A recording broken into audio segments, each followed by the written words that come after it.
It's the beginning of a new endeavor, a new mission.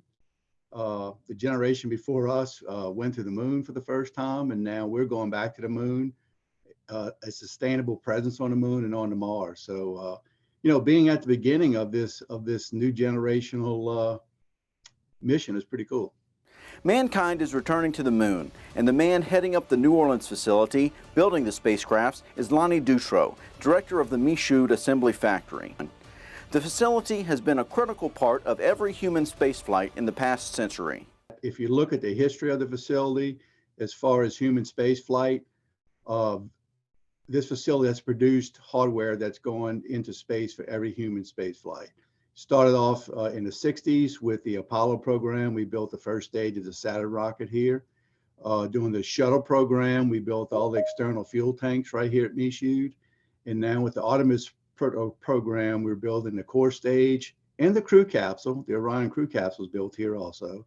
And we're tooling up to build a more powerful exploration upper stage. This first flight is unmanned, but there are mannequin astronauts in the seats to measure the effects of the trip. Dutrow talks about the reasons for a space program and returning to the moon. We've always been explorers.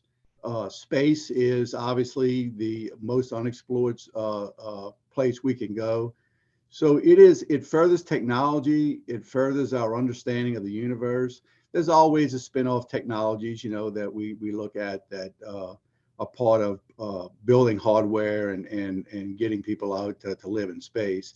The Artemis program is different than the Apollo missions in that they are planning a sustainable presence on the moon, and this program is in preparation for future Mars missions. We're going to have boots on the ground on the moon, habitat to live on the moon, and eventually go to Mars. So that'll be deeper than any human's ever been out in space when we go to Mars. About 2,000 people work at the facility to build the spacecrafts, and it's taken several years to get the first core stage built and the Orion crew capsule. Right now, they're working on pieces of core stages 3, 4, and 5, and they've seen a 33% increase in efficiency. So as we build more of them, as you would expect, we're getting better, more cost efficient, and more schedule efficient. The New Orleans facility has a significant economic impact for the area.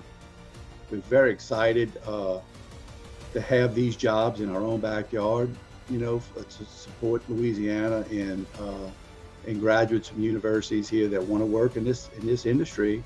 They have this right in their backyard. So it really is a win-win for the agency, the taxpayers, and the state of Louisiana.